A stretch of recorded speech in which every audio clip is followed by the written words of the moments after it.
সোমবার পশ্চিম মেদিনীপুরে ঘাটালের বন্যা পরিস্থিতি পরিদর্শন করে গেলেন রাজ্য বিধানসভার বিরোধী দলনেতা শুভেন্দু অধিকারী। এদিন তিনি ঘাটালের বিশালক্ষী মন্দির প্রাঙ্গণে এসেছিলেন এবং সেখানে দুর্গত বন্যার্তদের হাতে ত্রাণ সামগ্রী ও কিছু খাদ্যদ্রব্য তুলে দেন। এর আগে তিনি কয়েকটি গ্রামে গিয়ে বন্যা পরিস্থিতি পরিদর্শন করেন। তিনি বন্যা দুর্গতদের সাহায্যের জন্য বিভিন্ন এনজিও, স্বেচ্ছাসেবী সংগঠন এবং ক্লাবগুলিকে ত্রাণ কার্যে এগিয়ে আসার আহ্বান জানান।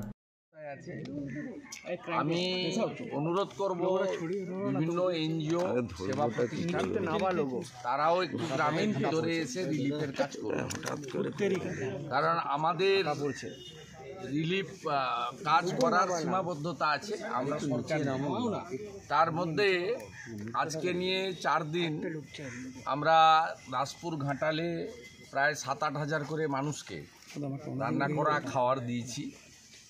আমাদের বিধায়ক তার সাধ্যমতো তার সতীর্থদের নিয়ে এলাকার অনেক ব্যবসায়ী দাতা মানুষকে খাওয়ার দিয়েছেন। আমরা বিধায়ককেও কিছু তারপলিন দিয়েছি। আজকেও আমি বিধায়ককে প্রায় 800,000 মতো তারপলিন আমি এখানে দিয়ে যাচ্ছি যাতে দিতে পারে, কিন্তু এটা সমুদ্রে বিন্দু। আমি যেহেতু সরকার দিদি পেয়েছেন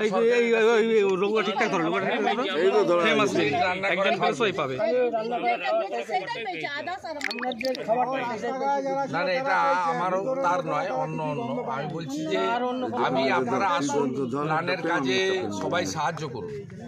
Lions Club, Rotary Club, Red Cross, Bharat Sevashram Sangha, Ramakrishna Math Mission, ISKCON এবং অন্যান্য অনেক সেবা প্রতিষ্ঠান এনজিওরা আছেন।